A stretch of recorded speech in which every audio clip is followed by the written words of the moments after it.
tonight we have a special event that I hope is the first of many. I'm really excited about it. We've been working on it for a while. This is a cross-organizational event between the Gulf Coast chapter, AECT's Organizational Training and Performance Division, and with ISPI, specifically their Community Service Project Committee and their Academic Committee. Now, I will say, if you're looking at the flyer, it says that we'll be joined by Dr. Nancy Hastings and by Casey Gio. Well, that's actually going to be a little inaccurate. Casey is in New Orleans and she is dealing with the aftermath of a hurricane, so she won't be joining us.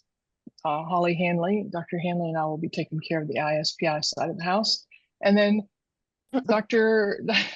Jenny, I don't know what to say, but she's going to fill in. Most of you know Jenny. Dr. Hastings is just not available this evening due to a family situation, so I am stepping in her place. Yeah. So if you look, we're going to use a mural board, and when you hop on there and it says meet our guests, you will not see our faces. We are not present, but just know that we're really here and we're doing our part and we're pulling our weight. So tonight, as I said, our event is this cross-organizational event. It's called It Takes a Village, collaborating across organizations for professional growth. There, got it correctly. I'm gonna go ahead and share. Let me share the Miro link. I'm gonna share the Miro link in just a moment. When we get started, it's integrated with Zoom and I'll share it that way. But for now, I'll just give you the link so that I'm not taking up the whole board. And Lynn, I've got it. You want me to put it in the chat? Yes, please. Thank you. And Lynn, for teamwork. the people who have not attended an ISPI VCOP meeting before, can you explain the mural part and why we're doing that? Yes, I will, definitely. So I started using Miro when I was a doctoral student in Dr. Hanley's class. She introduced us to this great collaborative whiteboard tool called Miro. And I just jumped on it. I thought it was great.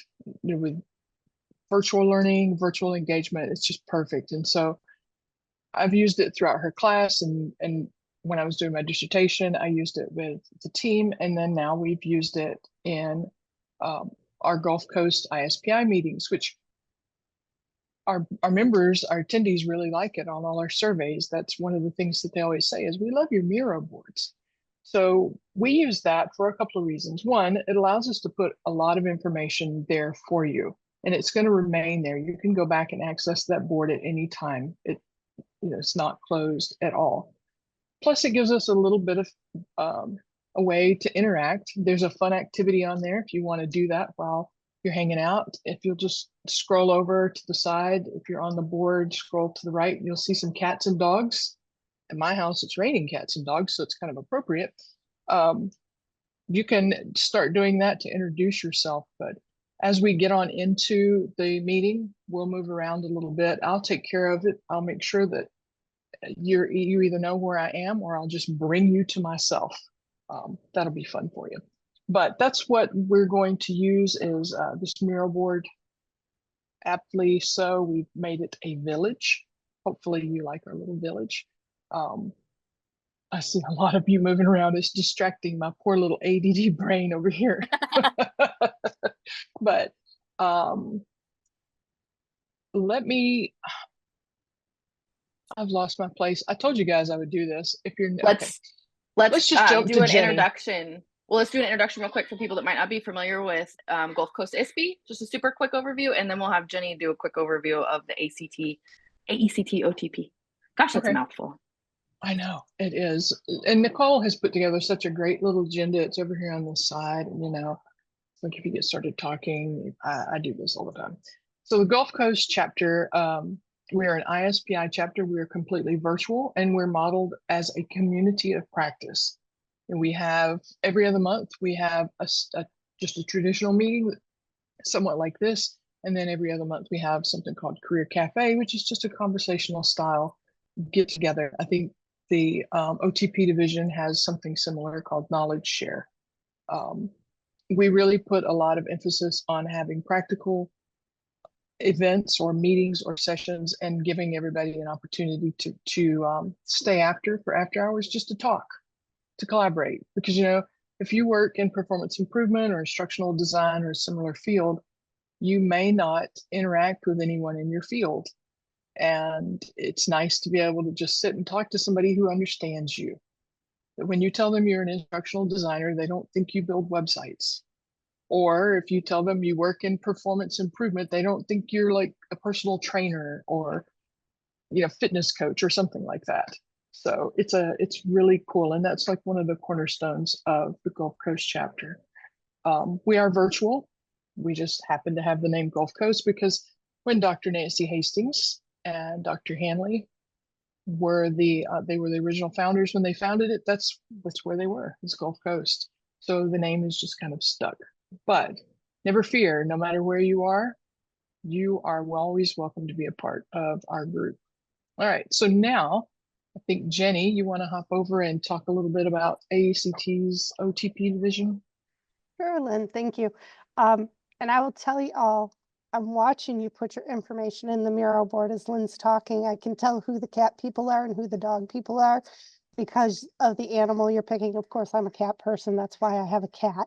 But my name's Jenny Bauman. I have been a member of AECT for, man, I did the math the other day, 16 years now. And with that, I've been my home division, we're made up of multiple divisions, is the Division of Organizational Training and Performance, which that's a mouthful, just like saying Virtual Community of Practice. So we call ourselves OTP. And our mission is always to bridge that gap between research and practice. You're all going to learn I talk with my hands too. And so we're always striving to take what we're learning from academia and looking at ways that we can apply it. So I know there's some UWF students on the phone, so kind of thinking about that doctorate program where they're like, you're the practitioner-based researcher. That's kind of what we're trying to do here in OTP, take that research, apply it to practice. As Lynn stated, we do have our own type of monthly meetings for our division. I think, yep, thank you, Nicole, you're so on top of it. Nicole put the link to our Facebook group on there. It has all of our events listed for the division if you want to join. You do not have to be a member of AECT to join our Facebook group. And what we do is we have monthly membership meetings, typically the first 9 months of the year, and we have monthly knowledge shares as well. Membership meetings are more of a business meeting type of thing. You can find out what's going on in the organization, including stuff about convention, what the board's talking to, all of that kind of stuff. Knowledge shares are really our bread and butter, I think, and where most people enjoy participating in our division because that's more of our informal get-togethers, kind of like Lynn was talking about the after hours. Knowledge share gives us that opportunity to collaborate with our other peers who are in different places than we are, who might bring new ideas forward that we could use in our organizations or settings. So with all of that babbling, I am going to send it to Holly to explain how we got here today and why we're doing this collaboration. Hello, everybody, and it's so good to see everyone. One of the reasons that this came about is Jenny was saying, I've been past president of the Organizational Training and Performance Division. I'm actually the incoming president for this next cycle, and just really finding my professional homes really in two distinct places. And Dr. Hastings really introduced me to both way back when, like 11, 12 years ago. Started out as a student at UWF and then moving into different roles and responsibilities in different organizations. And it's been really interesting how being involved in both ISPI and AECT at different times, these organizations have really been so relevant as changing careers and then just seeking out others that are doing similar things at the time. So it's really interesting. So I started thinking about, and as Lynn said, past president of the Gulf Coast chapter of ISPI, and then really flailing with that. And then Lynn did an amazing job with her dissertation on how to revitalize an ISPI chapter. And that's where the virtual community of practice, because that's what we are, just communities of practice. And we have different, maybe primary focus, but then there's, again, bridging that gap between academia and practitioner. And so I see Mohan, and that's how I got to know Mohan. You know, we were at the same time grad students, and we were, you know, members of both organizations, and they're not in competition at all with each other. There's different, like I said, different lenses, different foci for these different organizations. And I looked at it like a Venn diagram. I was just thinking about, you know, how to introduce each of us to each other, because we're doing so many of the similar things. Some are very distinct and different, but then some overlap too. And how cool would it be to get us together and talk about it? Let's brainstorm. I get asked all the time, you know, how do you become involved in different professional organizations? How do I even learn about them, get my foot in the door? You know, what are some of the reasons to become involved in the different organizations? And, you know, like ISPI, we have the different chapters, and there's some differences and nuances there. With AECT, we have divisions. And it's just so fun to see just the different intersections of these different professional organizations. And I just thought, well, how cool would this be to foster this collaboration? And I refer back to Mohan, because we used to talk about this even 8-9 years ago when we were first starting out of let's get together, you know. Yeah. So anyway, so that's kind of how this became about. And no, I'm not a singer. I just, you know, showed that. So that's just how this event actually just the springboard to the event. And so now Lynn has introduced Miro, and Nicole, I'm going to turn it over to you. All right. So all of these awesome fortuitous events led us here tonight. So we're going to learn a little bit about both organizations and have a little crossover conversation about performance improvement, kind of on both sides of the aisle. So let's start with the ISPI side of the aisle. And again, if you weren't here earlier, Casey is in the middle of the storm in New Orleans. And so in her place, we're going to have Dr. Lynn McBain and Dr. Holly Hanley both talk to us about various different aspects of the ISPI side. They're both in leadership positions on the ISPI side. So real quick, we'll start with Lynn. Can you tell us real quick about your role in ISPI and I don't know how you feel ISPI supports performance improvement?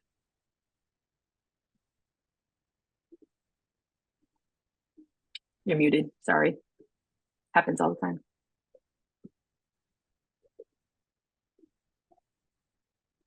Sorry, I'd shared the screen. I had to find out where the mute switch was on my work computer. Isn't it crazy when you share, like it takes over your whole computer? I know, and it hides everything though.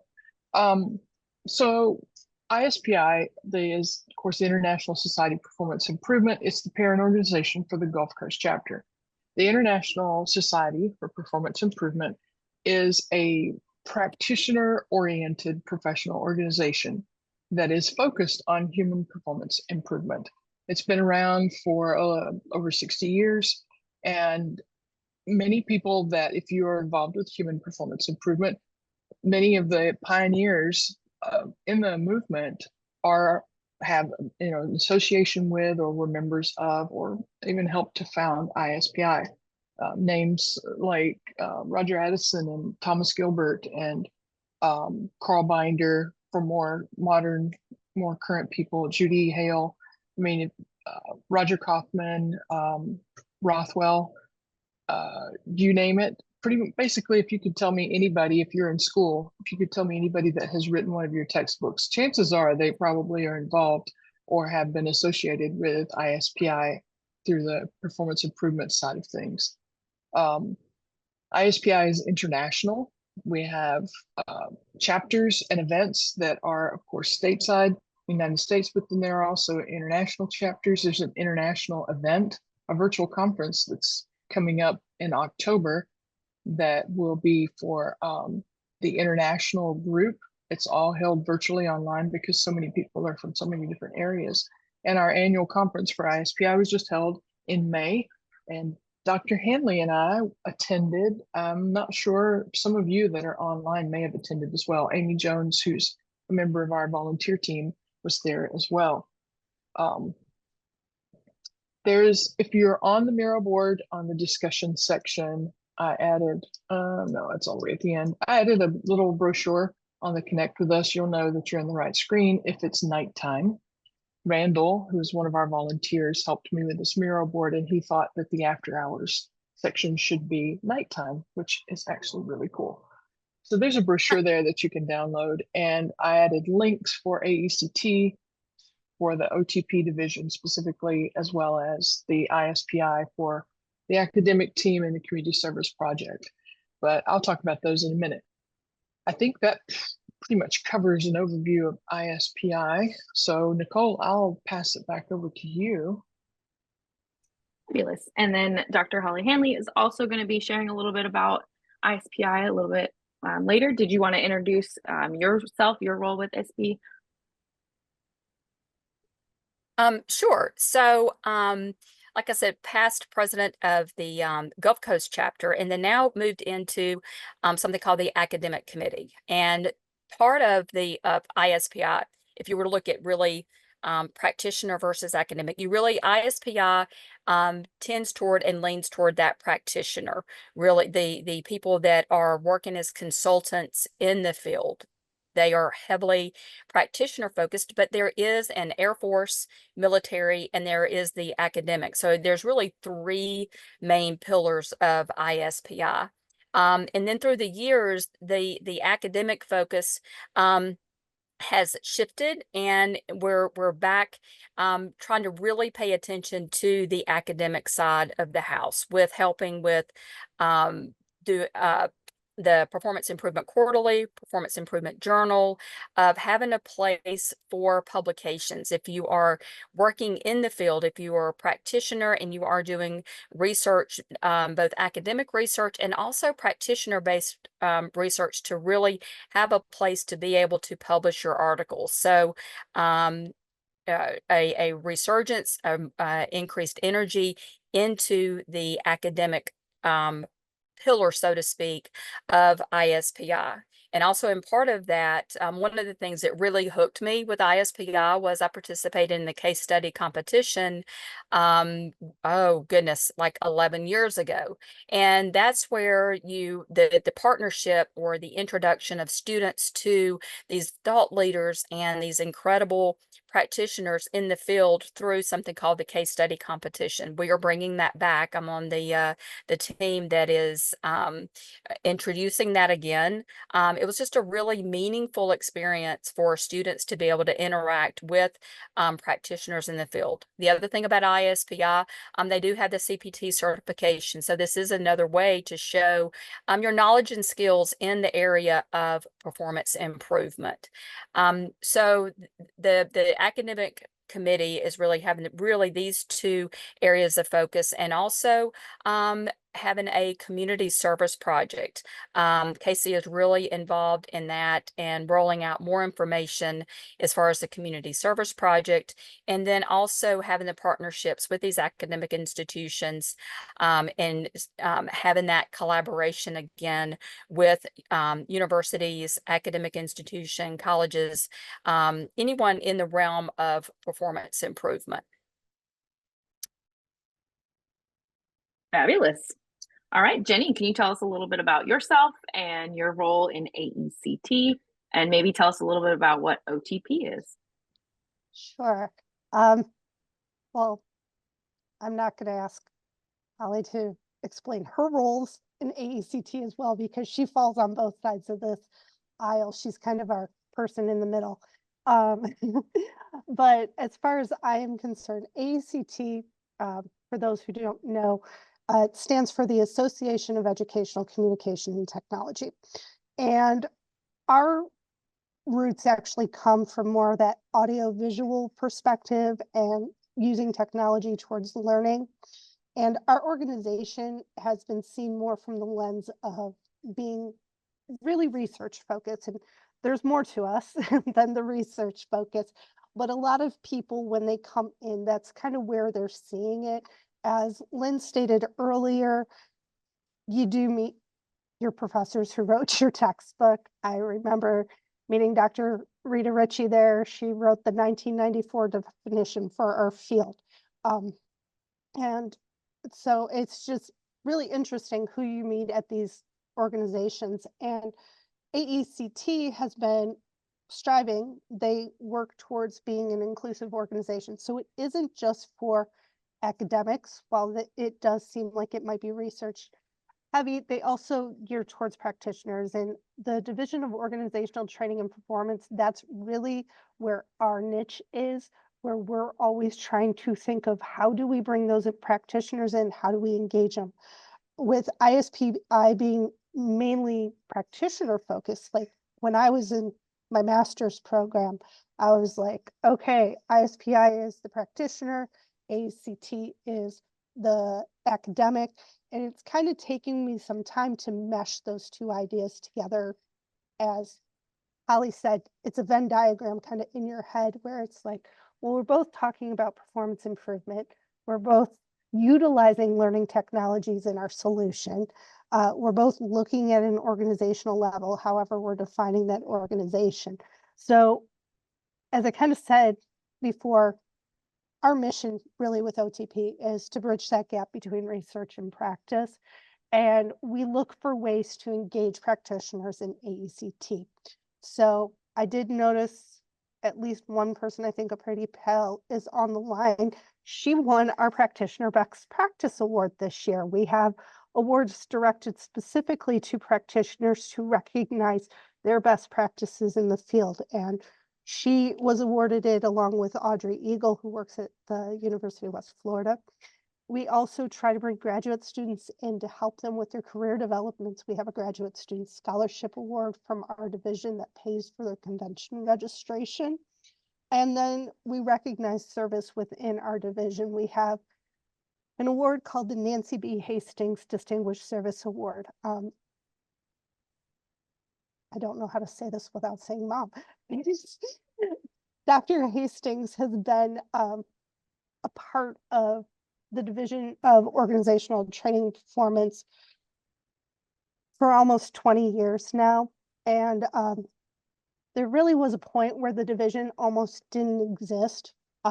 Most of the people who are a part of the division now probably didn't know that. And with Dr. Hastings' dedication, work, and fortitude, that's how we became what we are today and how we keep evolving and growing. So we do have a service award named after her. And Dr.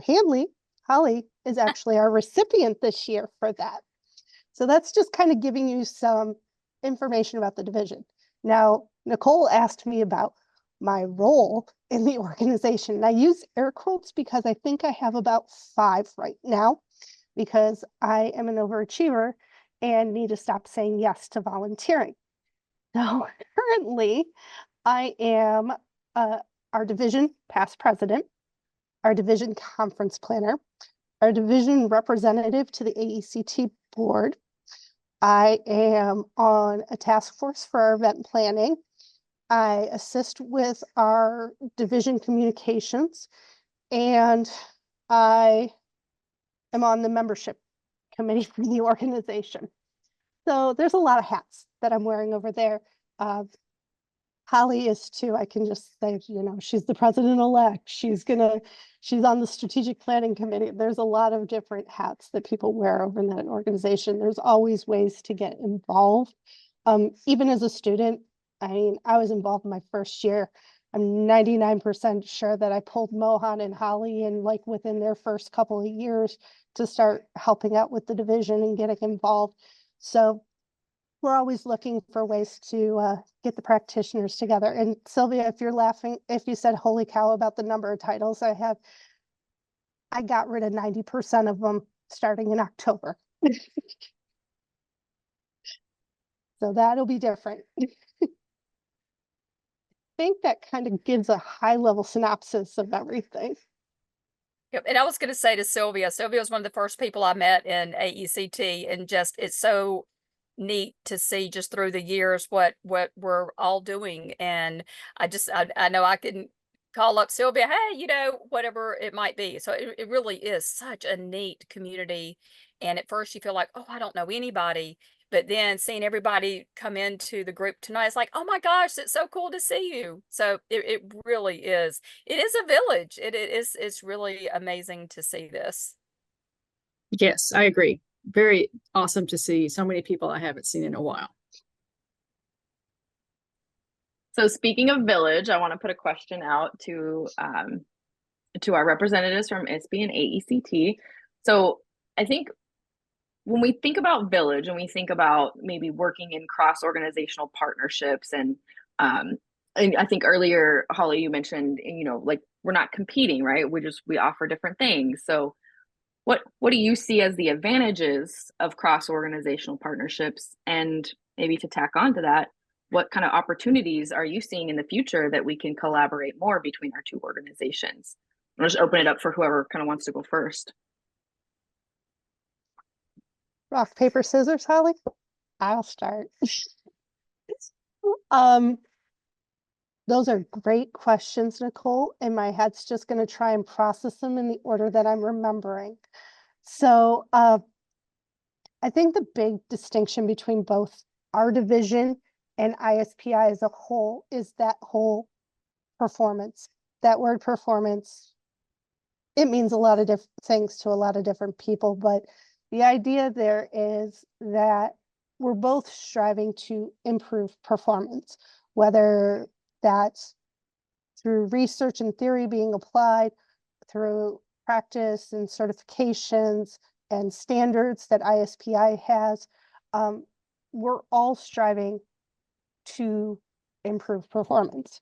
And I think what happens, at least the way my education was, and I don't know about other universities, but I went to Wayne State for my master's program, and my professors were either AECT or ISPI, and depending on who your chair was or your advisor, you went to ISPI or you went to AECT. And that really kind of drew that line in the sand for me. And I think the way that Holly, when she was doing her program, she was taught that, you know, there's actually this marrying, and it's really thinking about how do we distinguish ourselves from each other to pull out the best attributes we both have that we can cross pollinate, for lack of a better word, how we can share that information so that we're leveraging those relationships to help our practice move further, no matter where we're at in our careers. At least that's my thought process, Nicole. I think I answered all your questions. If not, I'm sure somebody else can pick up where I left off. Well, and I think what is exciting about, if you look at ISPI, and there's really practitioners and they are doing the work in the field, but the future of that, of our industry, of these careers, so much of that is happening in academia, of the programs that are teaching and continuing and evolving with the environment. I mean, just like any organism, unless you evolve, you're going to go extinct. And so I think that's where the ideas continuously improving, feeding the industry from the practitioner standpoint to have that partnership with academic institutions and continuing to grow and having the influx of individuals who, like Nicole, I look at you. I mean, your academic focus. You received your doctorate. Lynn, same thing too. Really in a more academic focus, but then part of learning and growing and reaching out and growing the network is realizing this organization over here, ISPI. There are people that are doing this in the field. Not everyone that goes for any level of degree may not stay in academia, and where do my skill sets, where can I do what I'm learning about?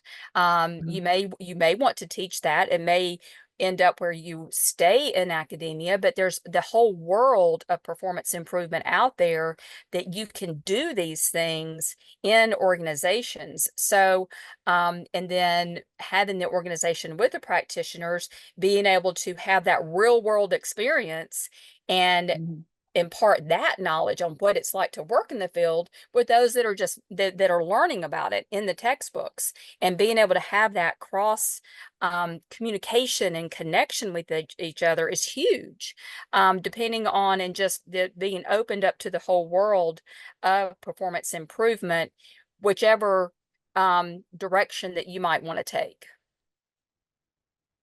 I'll jump on and build on that just a little bit. I'm the president of the Gulf Coast chapter, but I'm also the chairperson for ISPI's chapter affiliation committee. And so this event that we're doing, we've talked about it for a while, and we've wanted to do it before I became the chair of the chapter committee. But it's really something that I think is going to benefit from the ISPI standpoint, our chapters, because they've struggled. A lot of virtual organizations since COVID, a lot of organizations since COVID-19 have had to shift either to hybrid or virtual, and they've struggled with their associations because there's just so many options and trying to meet the needs of the members and keep up with volunteers. You know, there's just so many facets to it. But these cross-organizational or even just collaborative events are something that can really not only enhance, you know, when you think about it, you think, well, it can enhance the programs because we can offer a variety of speakers from different points of view, different perspectives, and even have, you know, if you think about thought leaders, you could have better speakers maybe. But it's more than that. I mean, yeah, we do get to have a richer field of people to draw from or panels to draw from, but we learn and we grow because if you're stuck in one organization, you may not be aware of what's going on, say, on the academic side versus the practitioner side. You know, as Holly said, it takes both. That's why we chose It Takes a Village. For us to be well-rounded practitioners or well-rounded academics, we have to have a bit of both. That yin and yang have to work together. And so I think these collaborative partnerships between our organizations and then between the chapters for us and ISPI, they would not only just bring that richness to it, but it would also, I mean, we can share resources, we can share volunteers. Those things are always a struggle for every organization, whether you're virtual or in person. So I am thrilled and I'm excited. I know that the folks at ISPI are watching us today because they want to know how we're doing. They want a nice report to say, oh, it was a great success. Okay, wonderful. Then we're going to try this.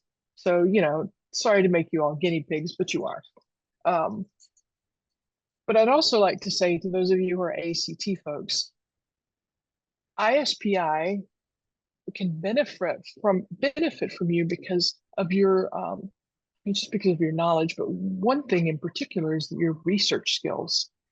You know, analysis is the first part of the human performance technology HPT model, and it needs to be a very rigorous and in-depth analysis. And who better than a graduate student or doctoral student to know how to conduct analysis? I've had so many conversations with people about that, wanting to learn more about data analysis and how we, you know, for my dissertation project, I worked with the Gulf Coast chapter, but now as the president, I conducted analysis on our first year, and I reported those things at conference. And I can't tell you how many people said, how did you do that? How did you know how to do that? And I was thinking, if you had Dr. Nancy Hastings and Dr. Holly Hanley as your advisor and committee member, you would understand. But, you know, I digress. Your research skills, knowledge of the processes and practices. I mean, there's so many pieces of what we do as academics that are vital and valuable in the practitioner viewpoint. And I know I'm probably preaching to the choir and I'm talking too much because I get excited about it. I just love this blend of energies and this cross partnership I will tell you, the nerdy side of me opted for like the Arrow version of this crossover event, but they changed it and said it would be cross organizational. So there's just your sidebar for just for any information at all. But I'll go ahead and I'll stop now. But I want to thank you all for being here. I mean, this is just really great. And I am serious. They are going to want, the ISPI higher ups are going to want a report from me on how well this went. And I can tell them it was amazing.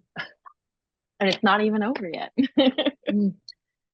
So I've gotten some ideas. I think it's, first of all, it's so great to hear everyone's passion, and everyone is so excited and committed. And especially I like to hear, Holly, your kind of history of how, you've seen both organizations and you kind of thrived in both.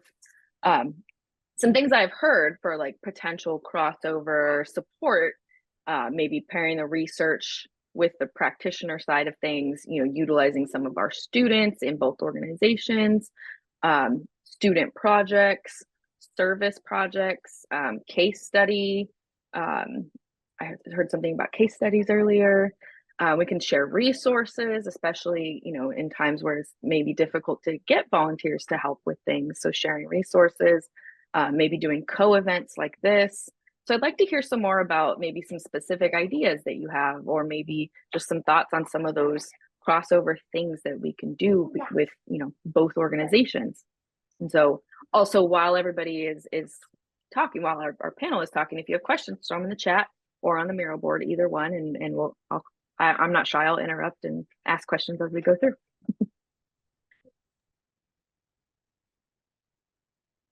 I know some of you have hovered around the community service projects in the big open window. That is, Casey is the chair of that committee, and she was planning to share. So I am on the committee. I'll give you just a little highlight of it because I'm not as knowledgeable as Casey. Community service project is a team within ISPI that works to provide pro bono human performance improvement services to nonprofit organizations. And they typically host you can have three different types of projects, and they're listed there. You can either have a team that works performance assessment, a performance intervention development, or a performance intervention evaluation. And the beauty of it is typically they work with a chapter, an ISPI chapter, to put the project together and conduct the project. And this has so many, if you think about it for a moment, there's so many implications for this, especially if we think in a cross-organizational manner. This is going to be a project team. This is going to be a performance initiative project team that could have members from OTP, from the Gulf Coast chapter, if we were taking the lead on a project like this. You work together, you follow the HTP model, and you provide this real world service to an organization that would not be able to have performance improvement. It's outside of their ability to have that. So it's a social service to them, gives them that equity so that they can have access to these high quality services. There is an example on the screen that you can take a look at. The Settlement Music School was one of the projects that was conducted by the community service team. It's been some years ago. Again, I apologize. Casey could provide you a lot more information on that, but I will say that this is something that is really exciting. If you're looking, because if you want to do something to make a change, to make a real difference in the lives of people, community service project is a good way to go. If you're a student and you need to get some experience in performance improvement, a graduate student, you need to put something on your resume, or you're just new to the field, I mean, this is a great opportunity. And just contact Casey. She would be the one that can give you all the information on that. And I know Holly you'll talk to him about case study competition. I'm not even on that committee, so I'll leave that to Holly. Mohan, I see your question, and yes, absolutely. The memberships I know on ISPI are significantly less than they used to be. It used to be almost prohibitive for students at ISPI, and they're working on the conference. I know it's going to be in Jacksonville and they're working on having a more available online component to the ISPI conference as well. When I get more specifics on that, I will let you know. But yes, being very conscious of student rates as far as both membership in ISPI as well as conference registrations. And I know Jenny can speak to AECT as far as the conference and the conference registration fees. But yes, this is a great question. And even in the case study competition, making it possible for participation if you can't actually go physically to the conference as well. So that's a great question. So Mohan, I'm taking your question very literal about conversations on waiving conference registrations fees for students. We haven't had those types of conversations directly in AECT, speaking from the board level. From our division, we offer a graduate student scholarship award. So that is provided, we take applications every year. We award one per year where students have an opportunity where the winner will receive their conference registration for in-person conference registration, which also includes the virtual convention access.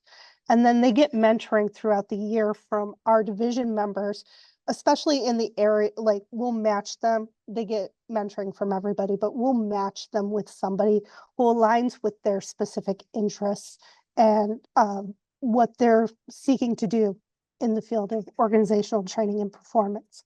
Additionally, as an organization, AECT has internship opportunities for those interested in going in leadership. You can apply to be one of the interns.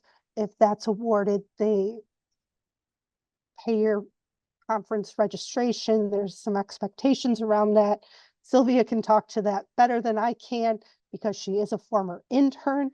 But I don't necessarily want to go down that rabbit hole in case anybody, unless anybody has specific questions. But regarding waiving fees, there hasn't been discussion about that specifically. Oh. Thank you both. Yeah. And I think it was both ways, Holly. It was like waiving partial fees. Yeah.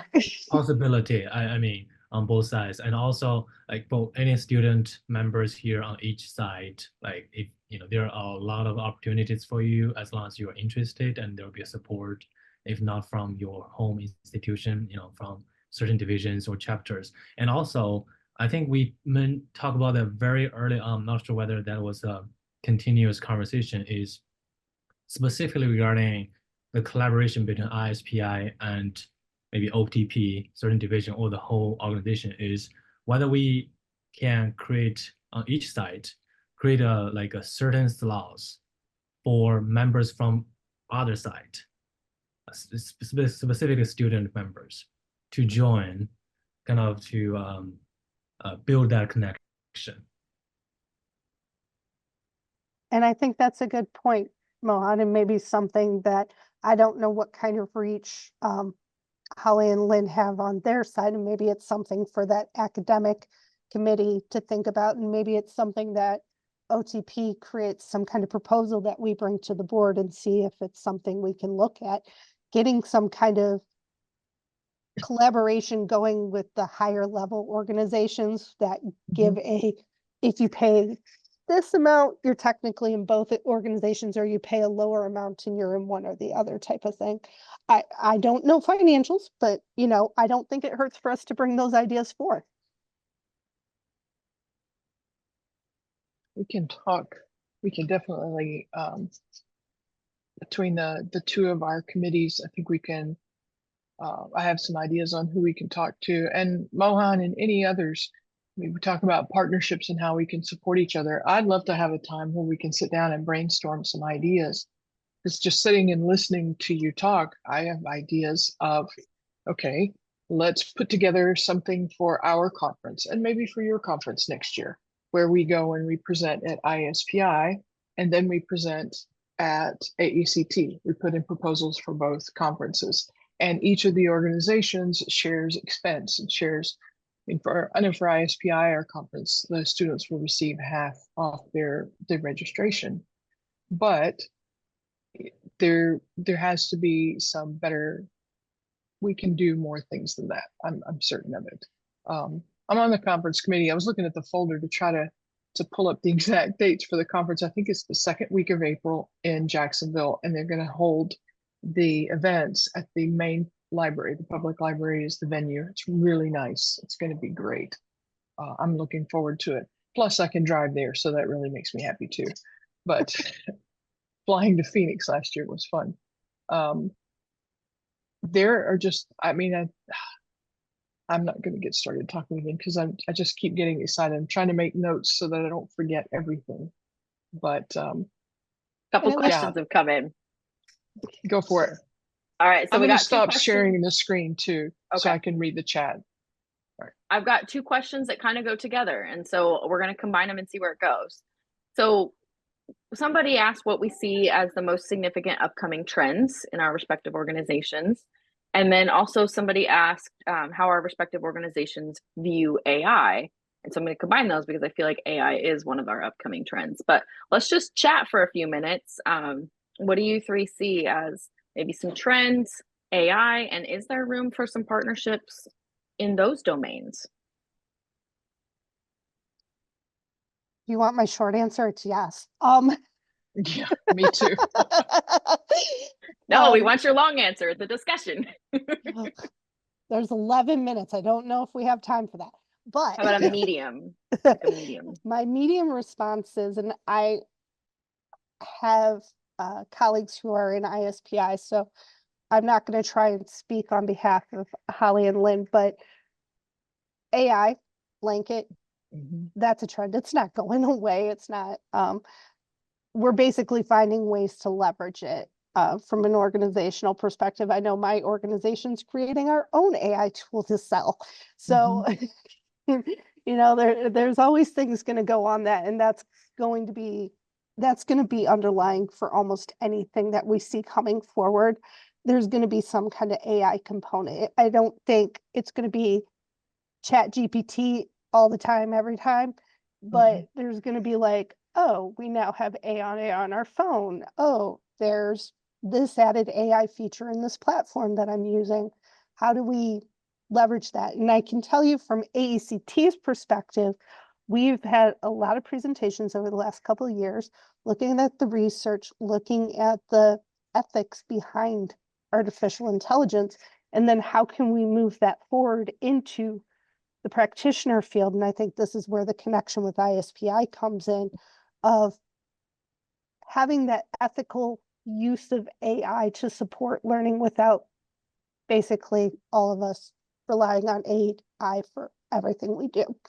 Other trends, I think the other buzzword which AI falls into, and at least it's a buzzword at my work, is always innovation, always looking for the next best thing. I am under the impression that innovation could be as simple as making something old new again. So it's really hard to identify necessarily all the trends that are coming with AI saturating the market so much, but I think some things are going to start popping back up. Gamification, video generation, voice over, but they're going to have that AI component into them now. And I'm going to stop because cognizant of time and give Lynn and Holly a chance to talk too. Yep, I'm gonna pass it to Lynn because AI, she's done so many awesome presentations on AI at ISPI, the convention I went to, the collaboration and the link that Lynn put in there for just so many resources with AI. So I'm gonna stop talking because Lynn has done an amazing job with AI. Oh, I do agree. AI is the top of everyone's list right now. I dropped the platform for AI, and Jenny, if you've got one for AECT, that would be Mine would be it's from content. GP Strategies, Oh, but from I'm more GP than Strategies. happy. I'm more than happy to share GP's AI information. That would be cool. I would love to take a look at it. Yeah, one of our members and a group, there's actually a committee that they've developed that platform. Mike Van Dyke and I, who Mike is on our volunteer team, will be presenting at ISPI Live on September 20th. I think the information is in the upcoming event section, and we're going to be looking at performance improvement basically in the AI generation. So if you're interested, you can take a look at that. But ISPI is really, I think they've really jumped on that AI bandwagon, so to speak. But a lot of it is really focused on a link between, there's a lot of instructional designers that are part of ISPI as well. And so at the conference, they had an entire track on AI. I don't know if you guys are doing it for AECT. Unfortunately, I can't do both conferences. My We boss don't would have a we cow. don't do tracks for our conferences. It's usually planned through the divisions themselves. Planned. Oh, yeah. Well, that makes sense. True. But there was a huge focus, and they were the most attended. So having the space to discuss it as this upcoming trend, and having, ISPI is very focused. Each of the conference presentations that I watched or attended all had something to say about the ethics that are involved. Now, I will say, over just past the last year, even since I presented in May, the companies that OpenAI, Claude, the other companies that are putting out the different generative AI models, which are based mostly on a GPT model, they have increased their own securities and ethical protocols as well. I know this because I asked it to create something from Doctor Who for me, and it said, no, we can't do that because that's a copyright violation. It's like, oh, I didn't even think of that. I mean, it's just a simple example, Oh, thank you for posting that, Nicole. But I think that's probably, and Holly can speak to that from both sides of the aisle, as far as from ISPI, as well as being an instructor, a faculty member, and director of a doctoral program. I think you're pretty much on the ground, boots on the ground with that. And also, where is Dr. Phillips? Is Jeff still here? Because he's doing a lot of research and interest in AI. Is he still here? Of just, again, that mirror, the looking at the ethical, but it's here. We, and just making sure that we are staying as informed and up to date with all of the different trends and everything in AI, and looking at policies of what are our policies. And it really depends on the assignment, and it is absolutely encouraged where appropriate, because that is the changing environment. And unless we adapt to the changing environment, we will become non-relevant and even extinct. So this is an excellent example of that. As you can tell, I'm a scientist in my background, biologist. So everything to me comes back to you have to adapt to the changing environment, because that's how different species become extinct. So you have to adapt, and you have to continuously improve and change with that ever-changing environment. So I love that. Berlinoff, systems thinking, way back in the day. Hey, I know we're close to time, but I'll echo on that. My company, we do e-learning contracts for government and military. Almost every contract that comes across our desk for us to bid on, they want somebody that has that AI piece to it. And specifically, AI for adaptive learning. They want an organization. So that affects both our fields, performance improvement, instructional design. So if you're not brushing up on those skills, that I would say is probably going to be one of the big trends that shapes the next couple of years for e-learning and distance learning development. So I know we're getting near time. And Nicole, you've been doing an awesome job keeping us on track. I think there were 2 more questions on the whiteboard. I don't know if y'all are okay with us encroaching into after hours to make sure all the questions are answered. Yeah, let's go ahead and close it Yeah. out. And when I close Go it ahead. out, we'll stop the recording, and then we'll go into after hours. After hours is unrecorded, and it's just a more open, free conversation. Nobody's moderating. It's just a free for all. It's kind of fun. And we could talk shop, or we can talk not shop. So and we'll answer those questions over there. So I'll close it out. I want to thank our 3 speakers for sharing with us, especially since it was last minute changes. You know, we had weather and we had family things happen, and so that's part of our job, is to just roll with the punches and still make it happen. We have a wealth of knowledge between both organizations, and so I'm so glad that we were able to have a meaningful conversation. And I know this is just the first of many to come. I put some links in the chat if you're interested in joining either organization. Maybe you didn't know about the other one until today, and so you can go ahead and check it out. And also a big shout out to Lynn that at the last minute made some beautiful changes to the mural board. Lynn one day Lynn is going to tell us all the secrets about Miro, because she's just like a pro. And so making those changes last minute, it's beautiful. You couldn't even tell that there were last minute changes. So thank you, Lynn, for always having such beautiful mural boards. Amazing. And you will share your secrets one day. We'll put you in for like a career cafe. So So I'll go ahead and Thank you. close it out, stop the recording, and please feel free to Here's stay what I on for learned. after hours. I learned about